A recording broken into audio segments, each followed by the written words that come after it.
Well, you see the format for today. This is essentially real football. They will play the 4 15-minute quarters. Drew Lascari and Demir Shaw will be the coaches for this game. And with that, speaking of coaches, we send it downstairs for the first time today to Dom Savino.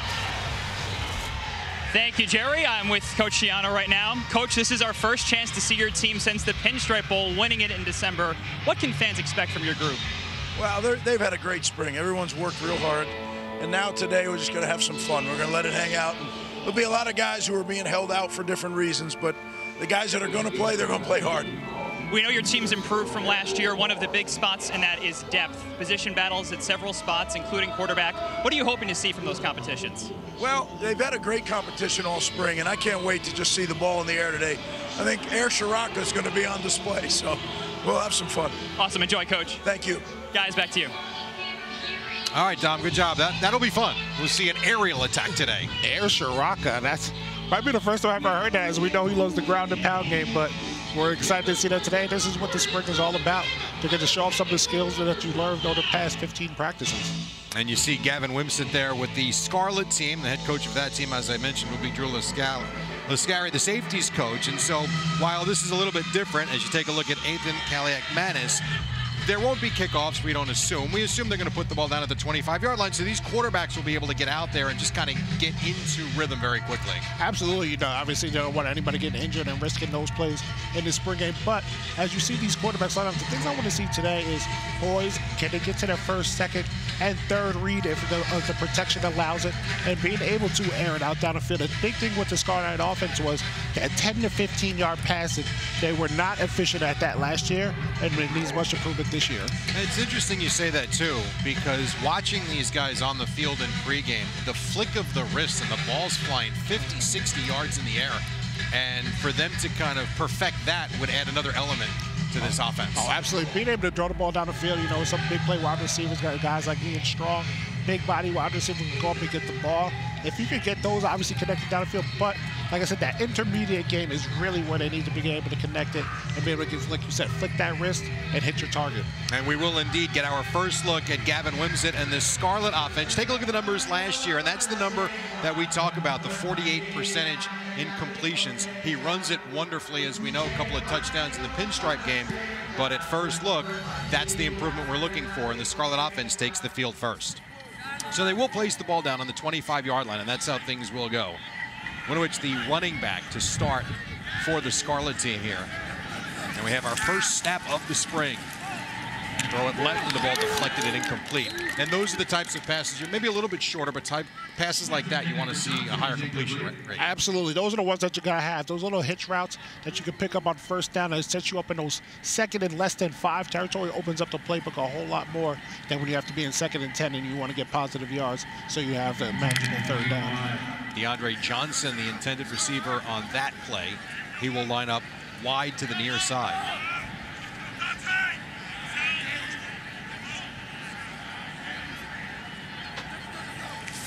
We'll see another pass play from Wimsett, who steps up in the pocket. And this is what he does well. Takes it across the 30, stays on his feet, and they'll blow the whistle right at about the 32-yard line. But his escapability is what really draws you to this kid. It really is, and his long strides, it may not look like he's moving fast, but he's picking up yards after yards. And also, I think a big thing from him this year is being able to take on that first hit, fall forward, and pick up those extra yards that you may need to carry somebody for a first down. Well, they'll try to get a first down. We got a 3rd and 3 here on this first possession of the ball game. Of course, something we'll get into throughout the course of the afternoon, the dominant defensive play this year, as Rutgers' Scarlet team will try to run for it here.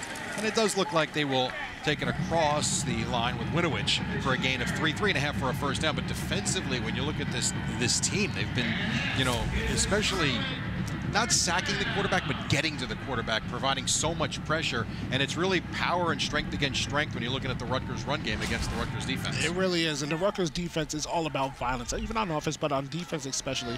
They talk about being violent with your hands, getting that offensive lineman off you, shedding a blocker, and being able to get to the backfield and make those tackles. The 1st and 10 from the 35. Again, Wimsett working out of the shotgun. Good outlet pass, a little wide though and incomplete. Looking for Winovich, it'll be second down. Now, we're not going to see Kyle Monangai today, but we do know that he is an all-world back. But it's a unit that's got great depth when you start with Brown and go from there. Sam Brown is a guy I really look to have a breakout year. Obviously, he had a little foot injury 2 years ago and then battling back from that last year. Now, 2 years out of it, I think he'll be a huge guy. Then you got Winovich, who's an incoming freshman who just really is getting his first licks into the game. Action, I think he's going to be pretty well for the Scarlet-Knights as well. On second and long, hold the ball into the pile for a couple. Saw Mike Higgins in that formation too. A lot of players doing different things for this program, and I think that also goes to the depth of this team, really top to bottom. We talk about the running backs, you can talk about the wide receiver depth, and adding him into the mix at tight end. Absolutely. So when you get to do this during the spring, you get to try guys out different positions, see if there's a field there. The coaches get together in the offseason, they look at their depth chart and say, okay, where can this guy be the most, productive for us? And then you have the spring to try it out in these different positions. And if it works for you, then you hit a home run. And if not, you still have the summer to maybe go back to the position you're playing. Got a good look at Monangai there in between plays here. Third down and long. They just converted on 3rd and 3. Wimsatt over the middle and just a little too far. For Higgins, as a matter of fact, across midfield, and it will be 4th down. Those are the ones you got to catch right there. I know it's a little bit, let him a little bit too far, but those are the plays that you got to make right there on 3rd down so you can continue the drive going. So the Scarlet team will punt it away for the first time today.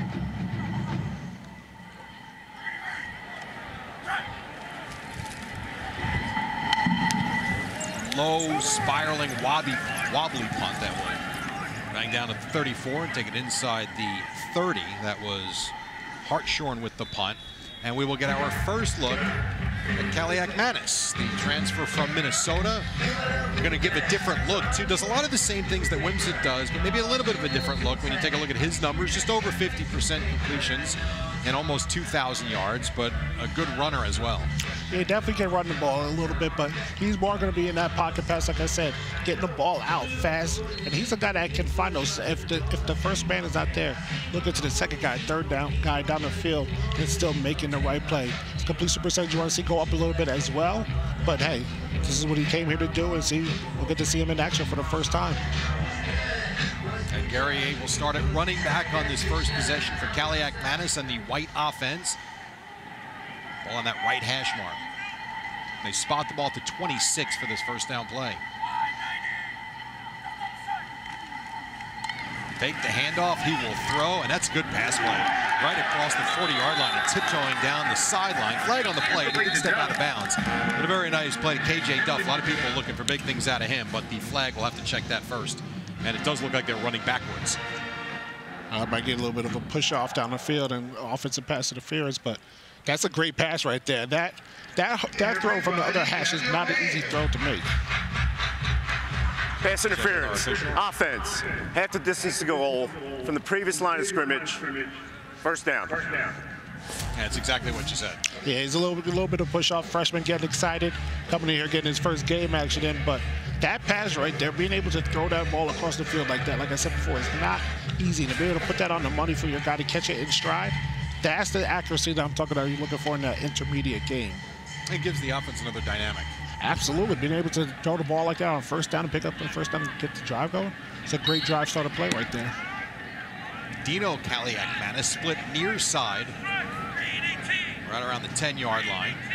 So it's the 1st and long. Fake the handoff, he'll throw again, and this ball's nearly picked off, and quite frankly, should have been picked off and should have been taken in for a score by the freshman Isaiah Crumpler. You know what we say to that? CTO, TTY, catch the ones they throw to you. You got to make those plays on defense. Obviously, you see right there, he knew the route that was coming. They ran the same play, the play before. You got to make that play right there as Crumpler, but another young guy out there, get some experience, and believe me, he's going to hear a lot about this CTO, TTY. As a defensive lineman, I know all even about it. Hey, listen, when you got opportunities with that red end zone in front of you, you need to cash in. Absolutely. So it'll be 2nd down and long from just across the 12-yard line. Kaliamakis. And incomplete. Off to the right side. And it'll bring up third down. Yeah, these are the plays here when you get set up in these third and longs. There's really nothing in the playbook to do. So you try to buy either throw a screen or draw, catch the defense sleeping and either try to pick it up there or you just try to live to see another day and punt the ball away and play the field position game. What do you think for a kid like Kaliak Manis coming in and playing in front of the Rutgers fans for the first time? You think nerves before you get out for the first series? Absolutely. No matter what, before you play your game, you're going to get the butterflies. And obviously, in a new stadium with new fans and what he's used to, it's definitely nerve-wracking. You want to put on a show for them. So there's definitely going to be some nerves here to settle into this game a little bit. Settles in nicely, goes underneath for a short gain to just shy of the 25-yard line to Guerrier, and so bring up a fourth down. So a really good start to that series with the completion to the near side, then a couple of errant passes, and then you end it here, and they'll have to kick it away. But, overall, when you look at the way things started, pretty much a vanilla start. And that's what you see what Coach Yano always emphasizes, too, when it comes to penalties. Because, it's when you don't have an explosive offense that you're shooting the ball down the field, 40 yards down the field all the time, when those penalties come, they really hurt you. You have to stay on schedule with an offense like this, and you got to be aware of those type of penalties. Another low punt that will take a side bounce. And that will settle inside the 40-yard line. And we will head downstairs. Dom Savino once again. Dom, take it away. Thank you, Jerry. I am joined by an outstanding Scarlet Knight, an all-Big Ten defensive tackle in Sebastian Joseph Day, who is back on campus for the first time since becoming a pro. You're signing autographs before. What has it been like so far? Oh, it's been amazing, man. I'm just so thankful to be back. I just played shaped me for helping me get to where I am today. So, had to come back. I finally get a chance now because I'm finally playing on the East Coast. Well, kind of East Coast of Tennessee, so I'm just happy to be back. Right, just signed with Tennessee, won a Super Bowl with the Los Angeles Rams, starting a run of 3 straight Super Bowls featuring a Scarlet Knight on the winning team. What was that whole experience like, and what's it say about Rutgers? It's an unreal experience, and I just think it says that we have hard-working, dependable guys that just know how to get the job done. We may not be the flashiest, but we're smart, we're tough, and we're rugged, and we're gonna get it done. You're a former 6th-round draft pick, about to enter year 6 in the NFL, year 7. What does that say about you and what you've been able to do in the league? Honestly, I just think it's all God, first and foremost. But I just think it's been a blessing. I really have no one to thank for him. From the previous line of scrimmage, automatic. I have a tremendous amount of amazing coaches, like from the Chargers, the Rams, and now with the Titans. So, I'm just thankful. I'm just thankful about it. Loving the work the defense has done so far? Oh, yeah. What? Come on, Shannon always got that defense now. Let's go. Sebastian, great to see you back on campus. Thank you so much for having me. Appreciate it. Go Knights. Guys. All right, Tom, great job. It's a fun interview to do, too, because when you talk about the Scarlet Knights to the NFL, Max Melton on the field pregame, I think Dom will have a chance to have a chat with him coming up later in the game. Drafted last night by the Cardinals, the work that Isaiah Pacheco has done, and you talk about the notoriety that Pacheco has, not that Rutgers needed it or didn't, but the notoriety it's brought to the program, too, winning the Super Bowl with the Chiefs and being such a part of that Chiefs offense, too. It's a huge part of the Chiefs offense. Watching Isaiah Pacheco from the time that he took the ball 80 yards versus Michigan as a freshman to where he is now, it's just incredible. You see his development. He's gotten better at reading holes, and we always knew that he ran hard and extremely hard, and it just translated right into the NFL.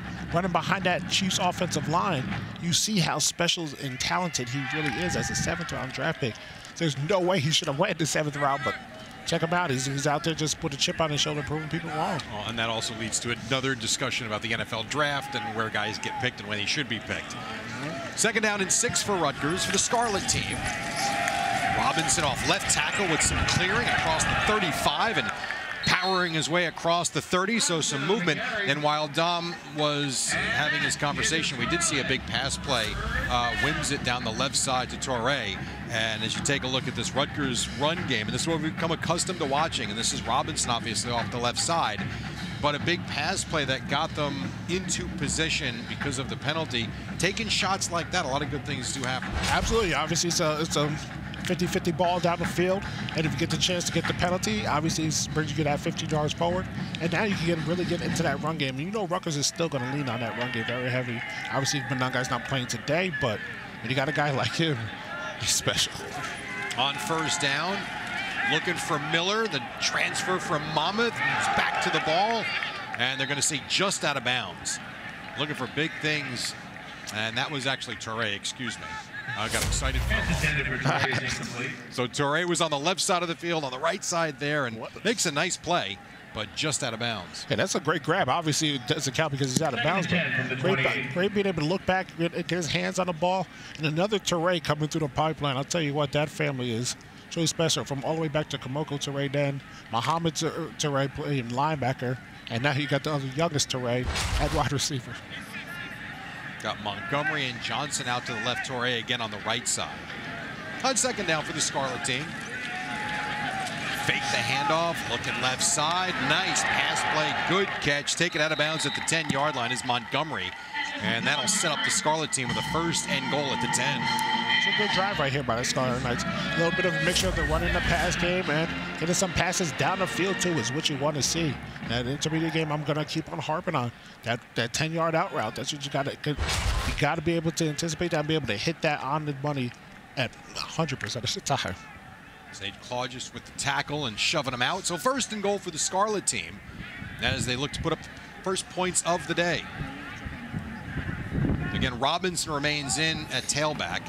He will take the handoff, runs left, and takes it inside the 10 for a gain of maybe 2 or 3. 2nd down and goal. He tried to cut back and ran into one of his offensive linemen after that. Wasn't going too much forward, but you see, this is where last year where I noticed with the Scarlet Knights, when they got inside that 10-yard line, they actually started to pass it a lot, and I thought that they should probably lean on a little bit more of that running game, even if you don't pick up 5 yards on 1st down. Just getting behind those big guys up front and getting that momentum going. I think they can really rely on that this year. We'll see if they start running it more inside that 10-yard line. And you bring up a great point about red zone offense and defense, which we'll get to after this play. It's a 2nd and goal from about the 7-yard line. Whims it. This is Winovich pushing the pile across the 5. You know, we talk about red zone offense, red zone defense. And you're a defensive player. When you can hold an offense to 3, when they get inside the 20, inside the 15, what type of a lift does it give a defensive unit like that? And honestly, it's the breath of fresh air, especially that's the main goal. As soon as you get inside the red zone, you're taught, make them kick a field goal, make them kick a field goal. So you never want to give up that touchdown. And when you are able to, become successful at that, you just see, okay, we gave up 3 here, that's okay. We give our chance to be back to the offense and still have go and get 6. So when you give up 6, I'm not gonna lie to you, as a defensive player, you never want to give up anything, but kind of drains you a little bit, and you felt like you failed on that drive. 3rd and goal from the 4. Fake the handoff over the middle, incomplete. And a flag comes in from the far corner, looking for Touré on that in route. And we're going to get holding on the defense, I believe. Pass interference. Defense, number 21. Foul occurred in the end zone. By rule, the ball will be placed at the 2-yard line. Automatic 1st down. Al-Shadi Salam with the penalty. And so that will give the Scarlet team another opportunity. Now, conversely, we talk about the red zone offense defense. I'm going to bring up, one game. That's the Ohio State game. When you kick short field goals, you discuss what it does for a defense. Offensively, it's also got to be, it's positive. You put points on the board, but also deflating. It is deflating for sure, because when you're down in that red zone, you feel like you work so hard to get down there. And then you already end up with 3. You're kind of disappointed in yourself a little bit. Here is Winovich up the middle, and he's going to be stopped short, it looks like, at the 1-yard line. And so this defense doing a heck of a job keeping the Scarlet unit out of the end zone. And this is what they really relied on red zone defense last year as well. They were able to get a lot of stops inside that 5-yard line. And it's a battle, it's a scrum down there. And you really take a lot of pride into keeping them out of the end zone. But going back to what you were saying with the offense, it is demoralizing when you only put 3 points on the board after getting down there. And that Ohio State game, you get 3 touchdowns down there compared to 3 field goals. Totally different game. Completely different game. Robinson in at running back on 2nd and goal. Whims it, keeps it, and he will take it into the end zone for the first score of the day. And the Scarlet team goes up 6-0. overall a pretty good mix up and down the field for the Scarlet team. Some pass plays, some good explosive run plays, and then ultimately they get the penalty and the score. And that's what you want to see with the offense. You want to see a balanced attack. Being able to take the shots down the field, obviously you want to complete them, but you'll take the penalty. And then that opens up so much more in the running game, because when you have to run, then that safety starts coming down in the box, and if you're not completing the pass, then the defense does not respect your passing game, and that's how they start the game plan for it. But if you have a balanced offense as a defensive person, oh my God, it is hard to be able to attack because you don't know what you're going to get and what they can be successful. Patel boots the extra point through, and the Scarlet team goes up by the score of 7-0. Big Ten Plus delivers thousands of non-televised live events. Next day, on-demand replays. Watch up to 4 games at once and a 24/7 Rutgers channel. There's no plus like home. Stream for as low as $9.95 a month at BigTenPlus.com. Great to have you with us on this Saturday. You know, Wimsatt, 2 yards, 8 plays to cap the drive, the 2-yard touchdown on the replay. Really interesting to notice as you see Kyle Monangai for this Rutgers offense that was so dynamic on the ground last year. Part of him being good and part of the run game being good is other guys doing their jobs. And on that replay, you saw Teray with a nice seal block to spring Wimsatt, all part of what they're trying to do. It's literally 11 guys have to do their job, including the running back. But when you got the 10 other guys doing their job and you're carrying the ball, it makes things a lot easier. Deep shot, Kaliak Manis, and we've got a long completion to Nassim Brantley, taking it across the 50, across the 40, and all the way down to the 33-yard line. And that's the arm strength you were talking about when we began earlier. Absolutely. That's a guy that you want to see. Nassim Brantley got held out last year. Some NCAA ruling. He's a guy that they really relied on, or were going to rely on last year for that down the field throw. And getting to see him out there playing and becoming that deep down the field threat. And what a perfect pass, a little pump fake from Kaliak and being able to hit Nassim Brantley on the run. So 1st and 10 from the Scarlet 33. Kaliak Manis come near side, a strike again to Brantley at the 25-yard line. Wrestled down there, so 2 for 2 on pass plays with this 1-2 punch. Tell you what, besides that one throw, Kaliak Manis looks pretty comfortable back there, being able to distribute the ball down the field, finding his guy Brantley, making sure he's in his read, 3-step drop, and boom, throwing the ball, delivering that quick release, as I was telling you. It's good to see so far these first 2 drives. Almost as if that pass play that could have gone for 7 the other way kind of maybe settled them down. Yeah, that's what you want to see, maturity in your quarterback. Forget about that last play. And that 42-yard pass play to Brantley setting them up. We got a 1st and 10. Throwing left side, Brantley on the back shoulder throw, just short and wide and incomplete, and it's 2nd down. I'll tell you what, as a defender, that is one of the hardest plays in the world to defend as a DB. As you're running stride for stride with your guy, when they stop and come back, obviously you don't want to put your hands on them or your body because that's a penalty. To try to be able to defend those back shoulder throws are nearly impossible. So that's a great job at the defensive back right there for Rutgers and not getting a penalty.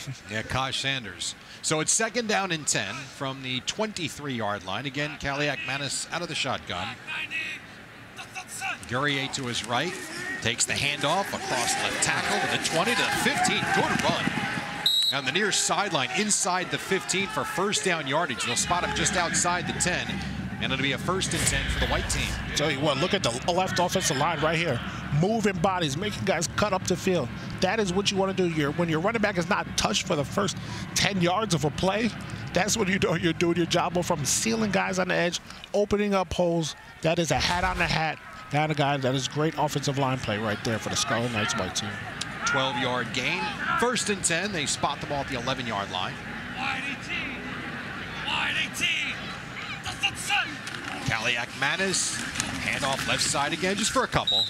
Falling forward to the 9-yard line. And you know, we get the great vantage point up here of looking towards the end zone to our left, and just an outstanding atmosphere with the boardwalk that they've got set up. It's just a terrific Rutgers Day, as they call it here today. It is. It's all about Jersey, you know, Jersey to Boardwalk to Jersey Shore. You want to be able to bring that on campus. And that's like Coach Seattle, man, allow this to happen. I love it. That's what you got to get the fans involved in entertainment and being able to watch the game while you're literally on the boardwalk, it looks like, in the end zone. 2nd down and 8. from the 9.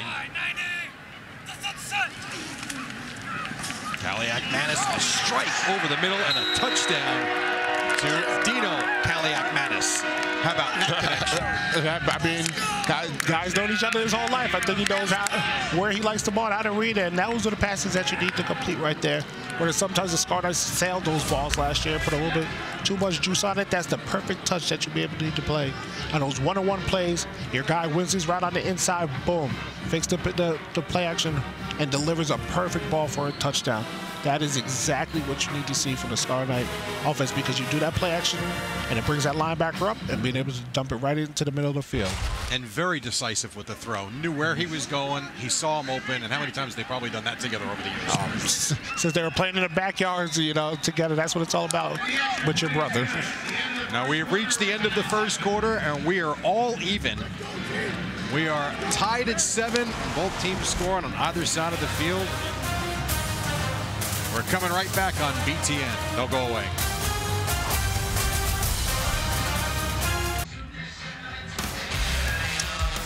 All right, take a look at what is ahead for this Rutgers football team starting late summer, August 31st with Howard. A couple of things jump out there, Eric, and that, of course, the additions of Washington. And then look at those back-to-back games in October. UCLA at home and then on the road to Southern Cal. I know. The things I never thought I'd ever hear before. Rutgers playing at USC. Such a cool dynamic going East Coast to West Coast, and UCLA obviously coming to the East Coast.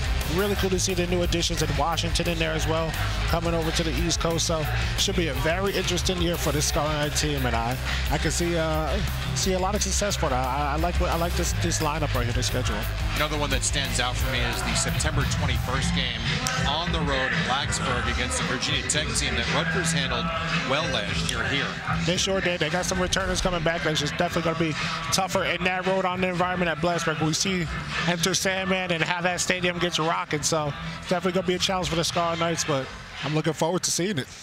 Start of the second half, we're all even at 7. This will be Wimsatt to throw. He's going to throw a deep ball down the middle of the field and just past his intended receiver, DeAndre Johnson, who had a step. And it will be 2nd down and 10. And as you mentioned in the pregame, that flicking the ball 60 yards down the field, exactly what just happened right there. Wimsatt bombed that ball just a little bit out of stride, that you got to put that on your man and let him run under the ball, put a little bit more air on it, and that's a touchdown right there.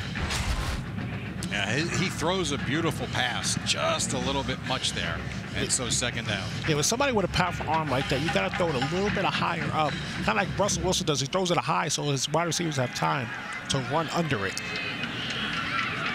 So from the 25-yard line, 2nd down and 10. Hand off up the middle for a couple. Bring up 3rd down for this Scarlet team.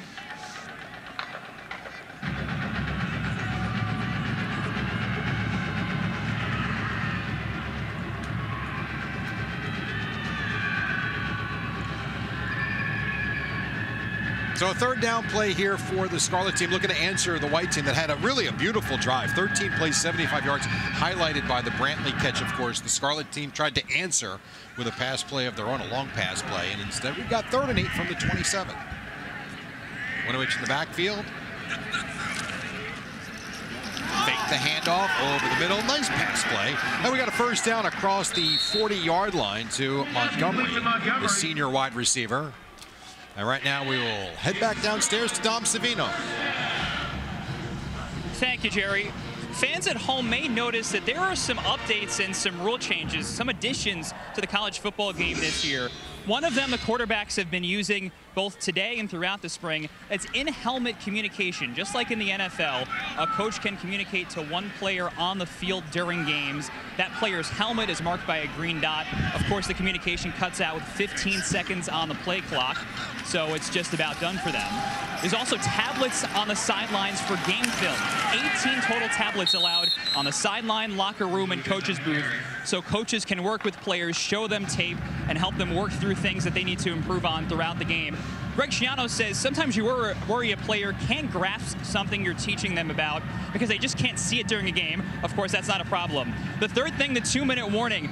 Coach Schiano called that a significant change, impacts the entire strategy regarding late game clock management. And guys, we are using a 2-minute warning today. Thanks, Tom. You know, it's not that long ago that you played. Think about how different it's come when you listen to that report. Jerry, when you just said that, I'm like, the game has evolved so much, like tablets on the field. I remember when I was playing, we had BlackBerry Curves as a cell phone, and you got tablets on the field now. Like, it's insane. It wasn't that long ago, but wow, just the evolution of the game and just being able to communicate with your QB on the field and being able to talk to them and being able to say, okay, this is what the defense is giving us. Just being able to work out the kinks like that, just the evolution and being able to evolve and being able to go. And then the tablets, you see, having 18 of them on the sideline. That's a solid amount of tablets. I mean, if you can't get the job done there, I don't know what else can you provide. Well, I'll tell you, if for nothing else, for any of these guys that will go to the NFL, it prepares them for what's to come at the next level. Absolutely. So 3rd down and 5 for the Scarlet team as they are right near midfield. Again, Wimsatt to throw for it over the middle, and we've got a completion and another 1st down. And once again, it is DeAndre Johnson. Needed 5, got 7 or 8, 1st and 10 for the Scarlet team.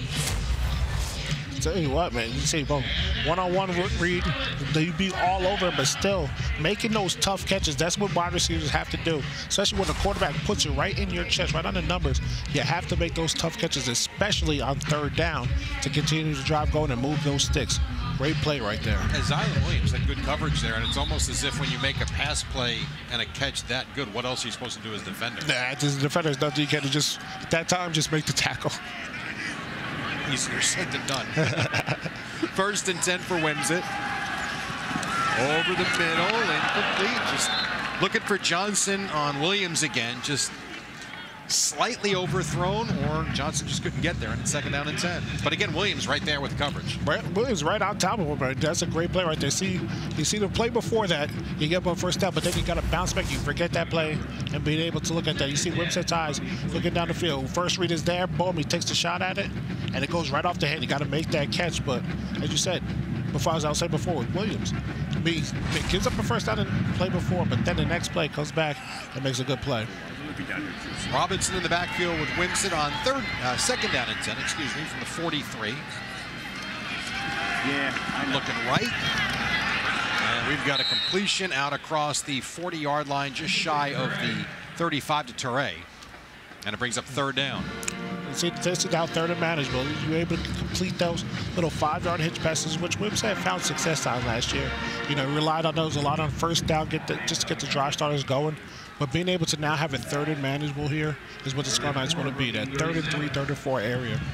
Officially 3rd and 4 from the 37. Johnson split out to the right. Toure comes near side. And that is Montgomery in the slot.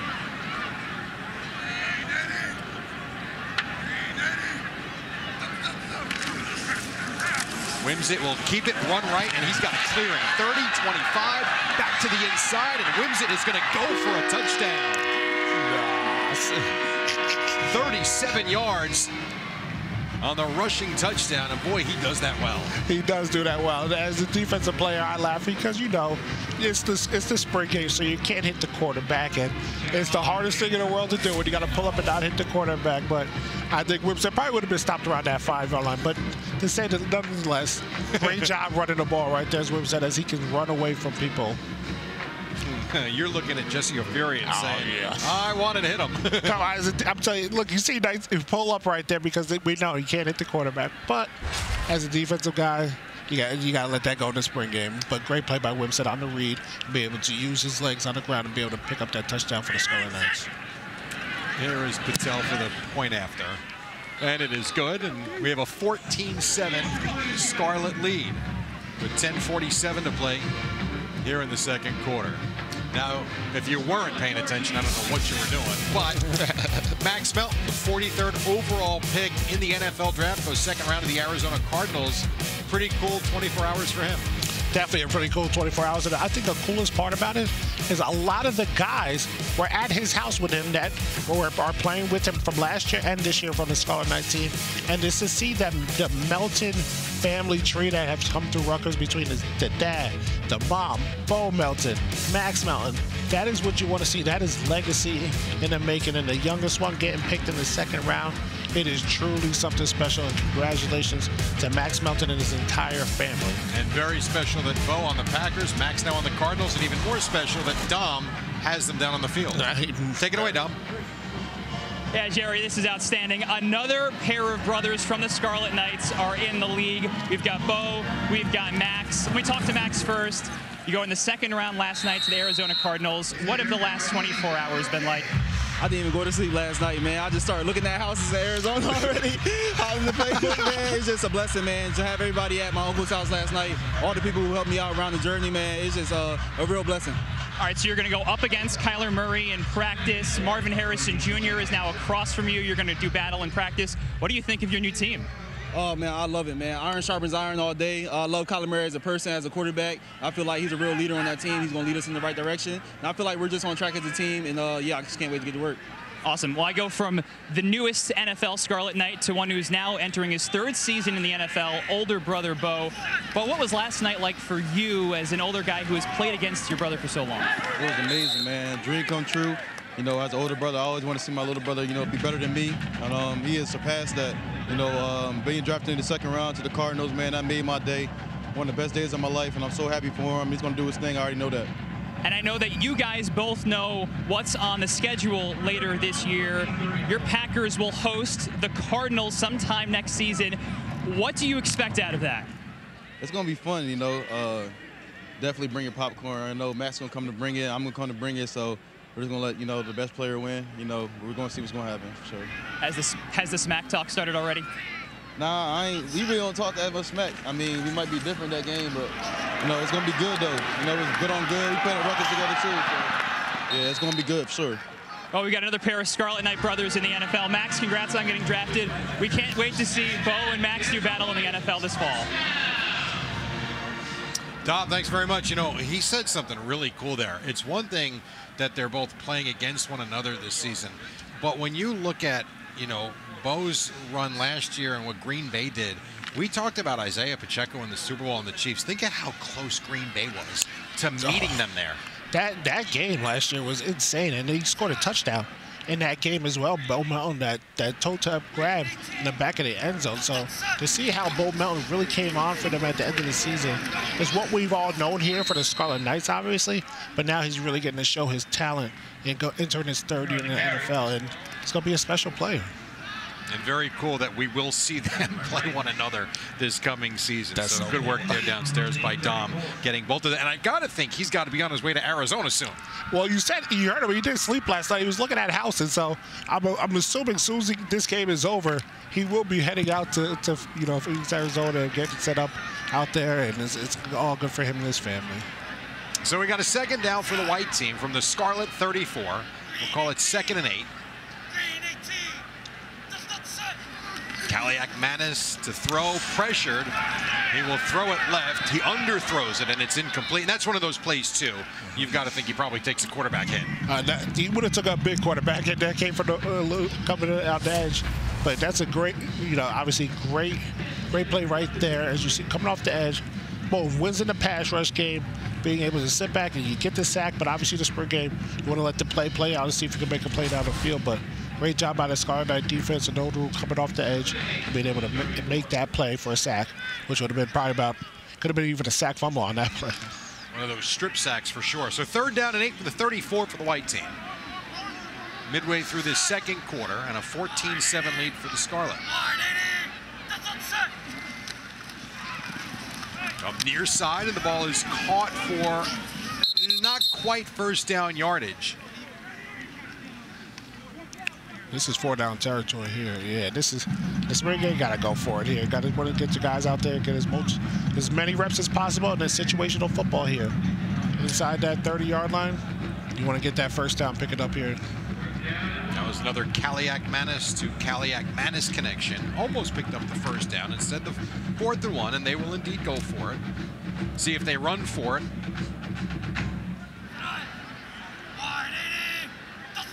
On 4th and short, and they will have the first down and more across the 20 and to the 16-yard line. You know, so much is talked about with Monangai, and we talked about the running back depth, but the run game as a whole really seems like the identity of this Rutgers team. Can they get better? Can they improve upon it? Because I thought last year it was as good as it was anywhere. I really, truly believe that. I remember when Coach Shannon brought Kirk Shiraka back. I remember the game before that. We last year on the road with Minnesota, 2 years ago on the road with Minnesota.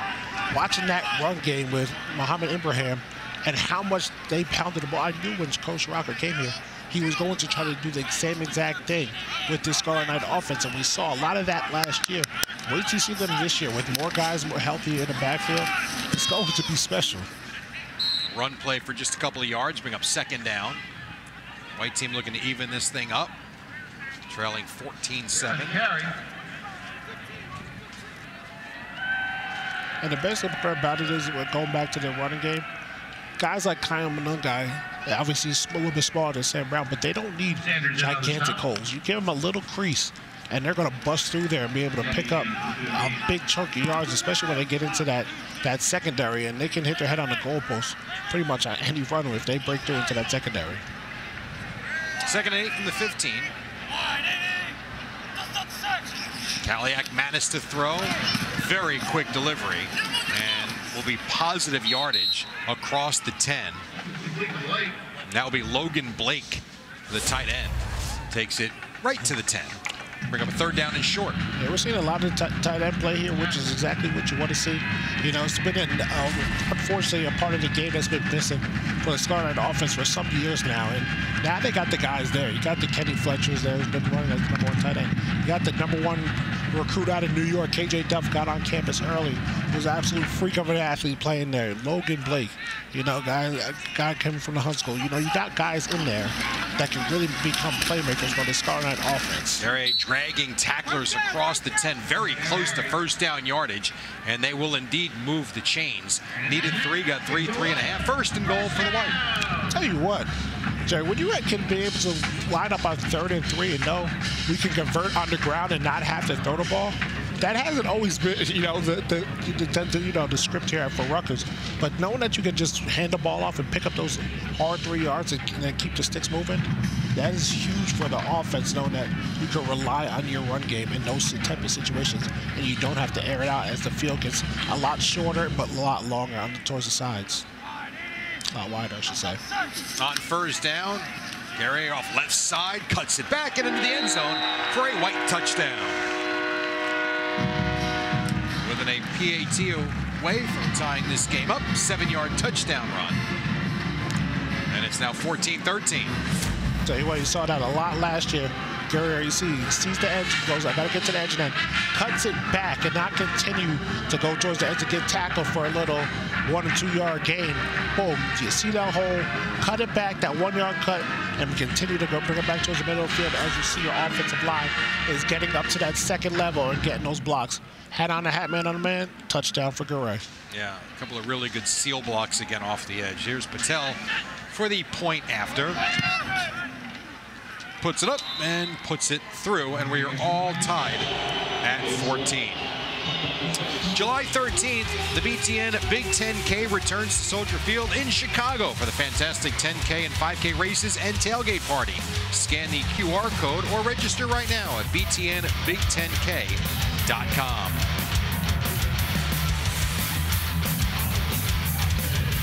So we've been talking about the Kaliak-Manis brothers coming to Rutgers. Who else is here? Some other names to get familiar with, and those are 2 big ones. Dymere Miller out of Monmouth, a dynamic receiver, can really stretch the field, and Malcolm Ray, defensive lineman from Florida State. Dymere Miller, to play right down the road in Monmouth, I'll tell you what, he was a playmaker all in the FCS last year, and being able to come up here to Rutgers now, they're going to rely on him a lot, with a lot of experience and knows how to play the game of football. Shiano and that Kirk Shiraka are going to love him. And Malcolm Ray, big defensive lineman coming from Florida State. You need those big guys up front on the defensive line as well. Can make plays in the backfield, get those TFLs, and be able to push the pocket. They're going to do well here with the Scarlet Knights. You know, watching a lot of video and YouTube highlights of Ray, you may not see that's where stats lie. You might look at his page and not see much in terms of stats, but he pushes the pile and makes things happen. Exactly what I was saying. Being able to push that pile, make that quarterback uncomfortable. The quarterback can't step up into the pocket. They start to get that little, sweet feet and a little bit afraid to make a play, and that's how you be able to force them to throw interceptions. And you get your hands up and be able to bat the ball right back down in their face. And that look you just got, by the way, was Dymere Miller. Looking forward to seeing him this year in Piscataway as Robinson takes the ball across the 25 to the 26. When you talk about the defense, you look at Miller and what he is going to do for this offense. How about these guys working against one another? We talk about the Rutgers run game, how good it is, the depth of the wide receiver position, and then defensively how good they are. When you face one another in practice, you say iron sharpens iron. I would think this team is in line to do that. It really is. It's good on good. When you get to play, your own offense versus your own defense and going up against each other, just being the competitiveness in you make you want to win. Sometimes you win, sometimes you lose, but you're getting better each and every rep. And that's what the Scarlet-White team has here this whole spring. When you're going up against each other, good on good. Another deep shot to Torrey from Wimsett. Are we going to get a flag? I guess, that contact might have come after the ball was beyond him. But you see the arm strength from Wimsett. He's that close to completing these passes. He sure is. It looks like right here, boom, Torrey beats him right up the line of scrimmage. But you see, as he comes back, a little bit of a grab of the shoulder right there. Just a little bit as the grab goes there, but obviously referee thought it was nothing there, so live to see another day on the defensive side of the ball for the White. Get out on the coverage there for the White team. Hey, get away with one, Coach, but you don't get away with it in film study, do you? You sure don't, right there. Right away you will be right off the line of scrimmage, so don't be talking about trying to get hands on Torrey. 3rd down and 9 for the Scarlet team. Here is Wimsett again to throw. Fastball to the right side. The ball is caught for positive yardage. That is Higgins, but not nearly enough for a 1st down. It'll bring up 4th down and short.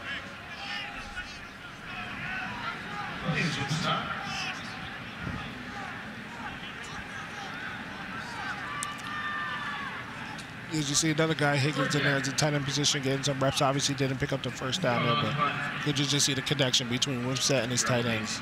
This will be Hartshorn to punt it away, standing at his 16-yard line.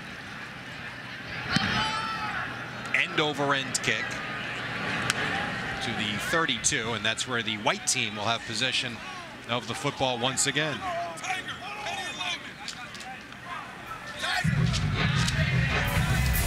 Well, tomorrow catch Big Ten baseball when the Scarlet Knights wrap up their weekend series in Bloomington with the Hoosiers. Coverage begins at 11 a.m. Eastern, only on the Big Ten Network and the Fox Sports app. Nice to have you with us this afternoon. Jerry Recco, Eric LeGrand with you. Dom Savino down on the field, and at some point we're going to get him in that Ferris wheel you just saw. I'll take a look at the highlights of the Pinstripe Bowl, which was just an outstanding day for Rutgers football on so many levels. Eric, I know you were there play for play. They did it with special teams. Wimsett getting the ball in the end zone on the ground. Defensively, they're outstanding. It was really one of those games where every facet of the team contributed. And you love to see that, especially as coaches.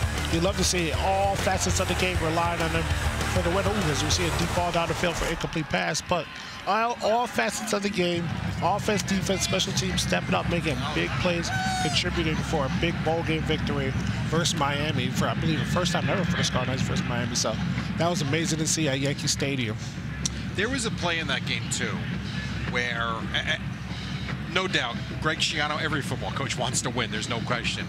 There was a play in that game where Rutgers was ruled just short of a 1st down at the goal line. I forget exactly what it was.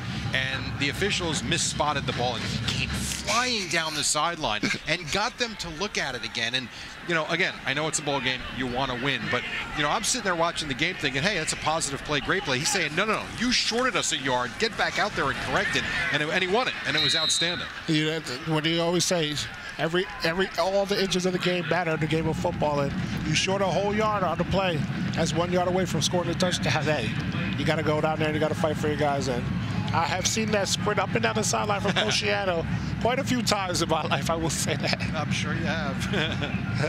3rd down and 10 for the White team from their own 33-yard line. Took a shot as we were discussing things to Brantley. Again, you see the arm strength from Kaliak Manis. They're going to go 4 wide on this 3rd down and 10. We're right at about 3.5 minutes to go here in the first half, even at 14. Kaliak-Manis with pressure will step up again. He'll kind of be allowed to slide right. We'll take it across the 40 again, but to cross the 45. They'll spot him at the 44 very generously. Take a look at what he has done this afternoon. And you see that second drive, a perfect 3 for 3 with that 61 yards. Yeah, as you saw, we talked about the first drive. Remember, a little bit of butterflies in there. Might have been a little bit nervous, but he's definitely has settled into this game a little bit and starting to complete his passes. Only one incomplete pass and sending out on a deep ball down the field for about 60 yards. So he has settled in for sure and is starting to get really comfortable. Yeah, you see that 7 of his last 8 for 112 yards. Quite efficient. So 1st and 10 from the 44. Hand the ball off, across midfield. And that is again Guerrier takes it to the 45-yard line of the Scarlet. Enough for a first down. We'll call it a gain of 11. Tell you what, Guerrier is having a great game today so far on the ground. He's wanting to show that, hey, I want to be a part of this great running back rotation as well. As you see, coming off this edge, look at the man on the man. Find it, okay, it's not on the inside. I'm going to bounce it to the outside and pick up positive yards and be able to pick up a first down and continue this drive going. Duff and Brantley out to the left. Kaliak-Manis to the right on 1st and 10 from the Scarlet 45. Will fake the handoff, fastball over the middle, batted away. Intended receiver on the play was Duff, but a good play by Isaiah Crumpler, and it's 2nd down. That was a great play by Isaiah Crumpler. As you see KJ Duff come off the edge and then make that in route, boom. He's right, Crumpler is right on his hip. Comes up from a safety position, makes a great play, separates the ball right from his hands, and perfect timing as well. Didn't get in there too early, so the ref could throw the flag. Great play right there by Isaiah Crumpler. Probably the last play before the 2-minute warning. We shall see. 2nd down and 10 from the Scarlet 45. Fake the handoff, throw it left, and that is incomplete and wide. Crumpler again on the coverage, and again looking for Duff out in the flat. And just as you say, probably the final play before, we'll have another. Incomplete pass right there, but as you see, that 10-yard out, well, again, they're trying to find KJ Duff because they know what a stud that he could be here. He's a young guy. He's only been here for a few months, but you can see he's getting right into the offense, and they're going to him. Back-to-back plays, and that's what you want to see for your young guy. He's going to get better. He's going to make those catches, and his route runners will get even better as well as he gets more and more reps. 3rd down and 10 for the white team. Again, Kaliak-Manis to throw, looks right, looks over the middle, and the ball is caught for a first down. It's Kenny Fletcher who takes it across the 30 to the 29-yard line as we have reached the 2-minute warning. I've been waiting to talk about Kenny Fletcher. He's a former defensive lineman coming off the edge, rushing the passer it down, going to the offensive side and playing tight end, now blocking defensive ends and making plays down the field. Great to see him getting involved as he's lined up in the slot right there.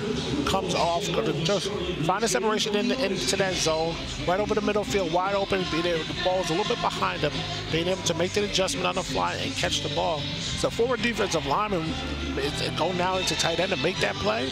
Just goes to show you the versatility and skill of him and what he's going to be able to do for the Scarlet offense. Can you explain how difficult a transition that is? I remember my first year playing defensive tackle to fullback. I was a catcher out, so I was blocking, and it was a totally different transition for me.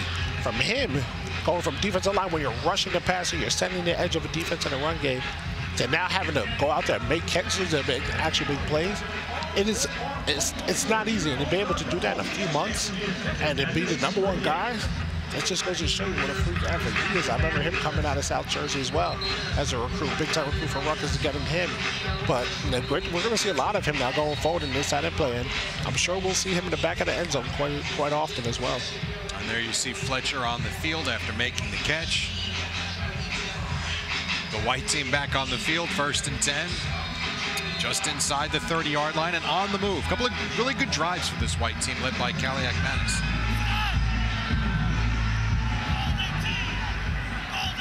First play out of the 2-minute warning. Guerrier to the left side, a lot of space, and he will power his way across the 15-yard line, still dragging tacklers near the 10. Well, you are right, Eric. He is certainly made his presence felt this afternoon. It sure is. And the crazy part about it is he's not getting touched for the first 10 yards that he has the ball in his hand. And then once he does get in, he's still carrying guys for another 5-6 yards down the field. I tell you what, he wants to get more reps going into this summer, and he's trying to make his name for it right here in the spring game today. That was an 18-yard gain, taking it to the 11-yard line. So a first and 10, they can't get a first down as the ball is spotted just outside the 10. Kaliak-Manis out of the shotgun once again, as he's been all afternoon. Why not? Give it to Guerrier again. Running to the left side, makes a man miss, but not the next one, as he will be knocked out of bounds for a short gain by freshman Kevin Levy. Good job by Guerrier right there, too. He wanted to cut it back, but he saw that there was a lot of traffic in the back, so he said, you know, I'm gonna bounce it back to the outside and pick up 3 yards here. Now, you know, go for maybe a 1-yard gain or a no-yard gain. Still find a way to get positive plays. You're not going to be able to score every single time, but being able to get positive plays just sets the offense up and keeps you on rhythm for what you were able to call next. 2nd down and 7 for the white team. Clock rolling. 1:14 to go here in the second. Kaliak-Manis, a lob ball right side, and that is a touchdown. Beautifully thrown, beautifully caught by Brantley, and the white team goes up 20-14. Wow, if the Scarlet Knights can make that consistent, being able to drop those dimes in the back of the end zone like that, wow, that opens up so much for this offense. And being able to have that throw in the back corner of the end zone, it's not an easy throw. You're on the opposite hash. Kaliak-Manis drops back, 1, 2, 3, boom, gets it out, finds Brantley right on the back of the end zone, 2 feet in. Perfect catch right there, separation. I'm happy. I'm happy, Jerry. Let's just say that. And the throws have been great, but I think the one thing you hit on earlier that's been the most impressive is how decisive the throws are. He knows exactly where he's going, and he sees right away. His guy beats him right off the jump. Boom, I'm going to throw it right to him, making sure I put it in the right place. Only he can catch the ball. That's what you want to see from the Scarlet offense from the games. That's what they've been missing in the offensive game, especially in the red zone. Point after put through. Kaliak-Manis to Brantley, and the white team with the 21-14 lead. It's been good offensively. You know, both sides have gotten up and down the field. It's been because of the fact that you're obviously not hitting the quarterback. Maybe there have been some plays that have gone for a little longer than they should. But ultimately, I think what you've seen out of the offenses you've liked so far. You do. I mean, you get to see long drives, as you said. A few plays here and there where there's a sack, probably only 2, but you see a long drives where you can get down the field, and both quarterbacks are being able to sustain long drives and put points up in the end zone. It's been a back-and-forth game here. You got a 21-14 game, and you see the 2 guys. They're competing against each other, Gavin and Ethan, and I'm sure they have been going like this all spring long, and we're going to see it up front and center right now on BTN for everybody. And that last drive went 69 yards. Kaliak-Manis with the touchdown pass. Here's Wimsett. He'll have 1:09 to work with before the half, as he will operate out of the shotgun once again. He will hand the ball off, running to the right side is Winovich, and he will look for the sideline. Don't think he got there, though.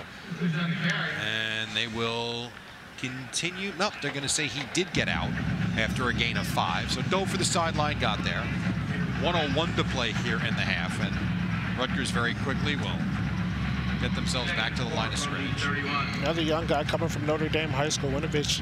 You know, just got here a few months ago, being able to get these reps, and it's just so valuable. You see it more and more nowadays of seniors graduating early and getting into that spring, which is just huge compared to when I was in college. I mean, in high school, you know, we waited till the summertime to get here. Being able to get those 15 spring practices under your belt is just huge for your development and the weight room program as well.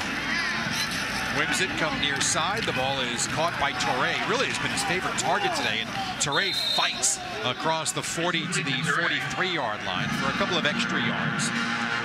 That will stop the clock momentarily with 53 seconds to go. It's a 12-yard pickup. On 1st and 10. Wimsett avoids the rush. Will tuck it and run, take it across midfield. Down the near sideline, steps out at the 33-yard line. We'll stop the clock with 40 seconds to go in the half. Great job by Wimsatt right there as he stepped up in the pocket. Look, one guy, first guy wasn't down there serial. Second guy, third guy. I'm going to take off with my feet now, not force the ball. As we've seen in the past, him try to force the ball. That's just QB development right there. Learning, you know what, I can pick up the first down on this play and extend it, even get out of bounds and being able to continue this drive into the white territory. 24-yard run. You know, it's interesting, as much as we say Kaliak Mattis being so decisive today, and he has been, that play right there shows the patience and seeing the field. And you saw he thought about throwing it, and then he said, you know what, no, I can pick this up with my feet. And that's what you want to see from him. So 1st and 10. The give is to Winovich, running right side, bangs his way across the 30-yard line for a gain of about 4.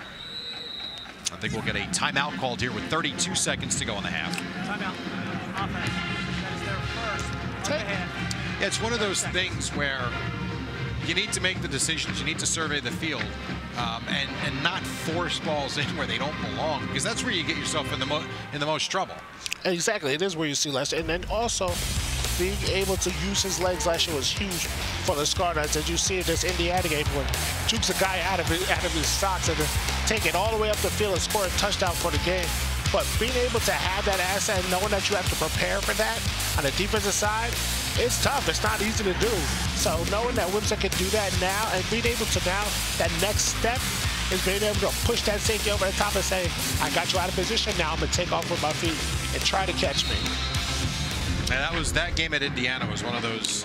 That was a fun. Anytime you went on the Big Ten on the road, I don't care who it is. It's got to be a blast of a plane ride back. Oh man, when you went on the road and be able to come back like that, that is exactly what you enjoy. Those locker rooms are. People ask me all the time, what's the biggest thing we miss from football? It's a locker room after a victory. There's nothing like it. Only imagine. 2nd and 6. Wimsatt near side. The ball caught by guess who? Torre again, and that'll be good enough for a Scarlet first down.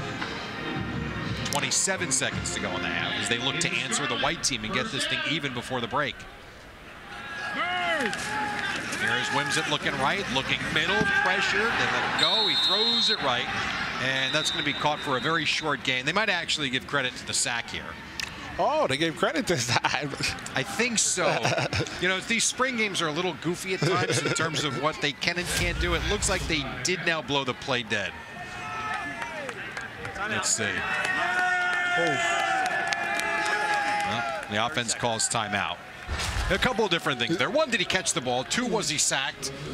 They actually gave the defense a lot to sack on that one, because I mean, he had to pull up and stop from almost running into the back of him. But great job right there for the defense. Obviously, in this type of position, this is the reps that coaches love to see. 2-minute drills, because you don't get to rep them too much in practice, but they're so crucial in games. And being able to get down the field and being able to make those type of plays on defense after you've given up so many yards, that's what you want to see in your defense. And now on offense, can you bounce back after a sack happens? You had to use your second timeout. You got to look at these game situations. Okay, we want to be able to protect the points here, get a little bit closer, but can we take a shot at the end zone knowing that we have 1 timeout left? So it'll be 2nd down and 14. 16 seconds left here in the half.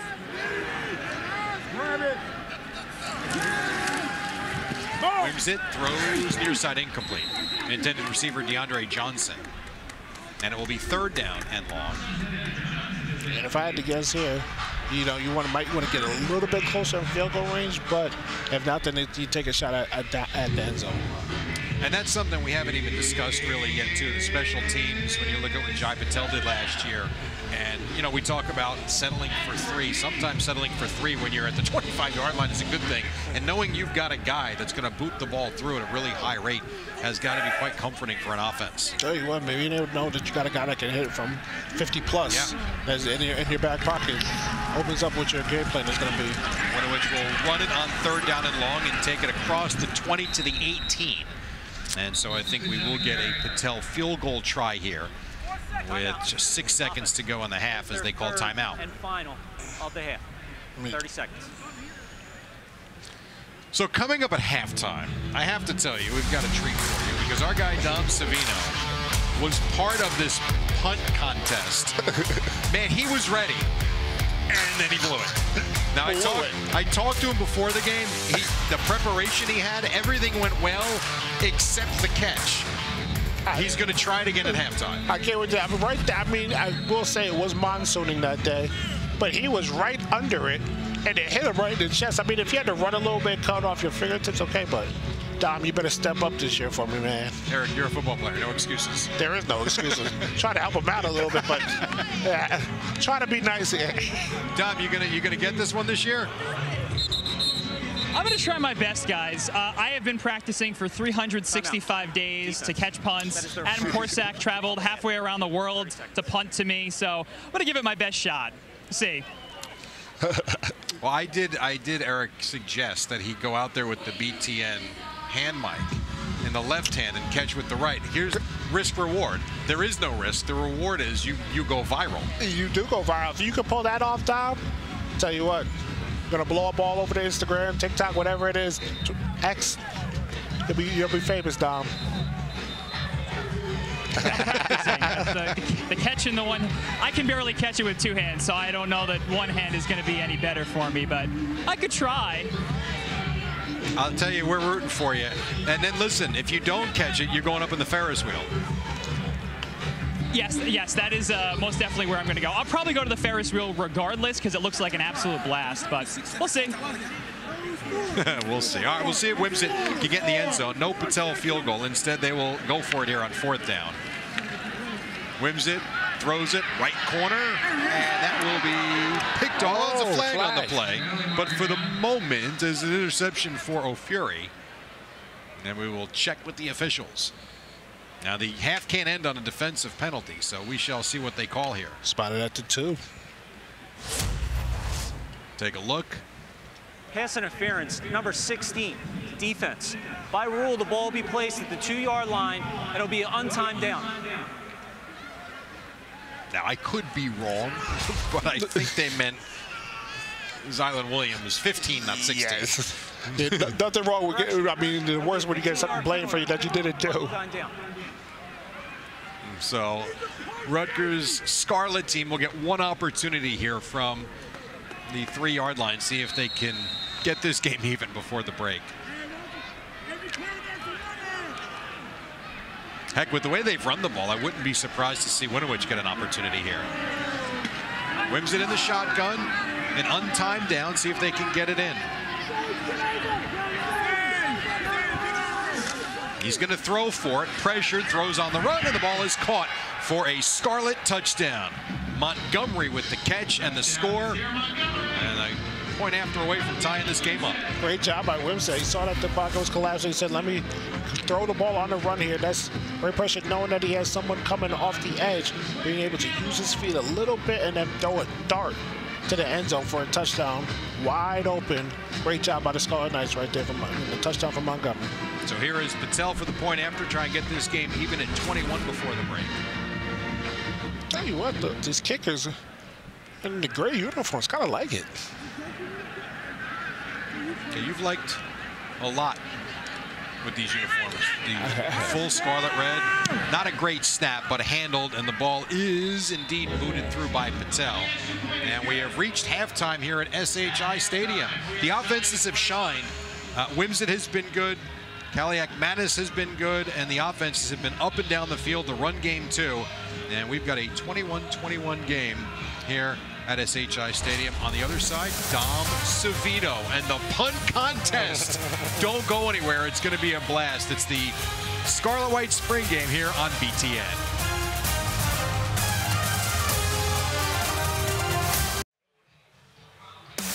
Welcome back inside the booth. 21-21 at the half. Jerry Recco, Eric LeGrand. Eric, what have you liked? What haven't you liked?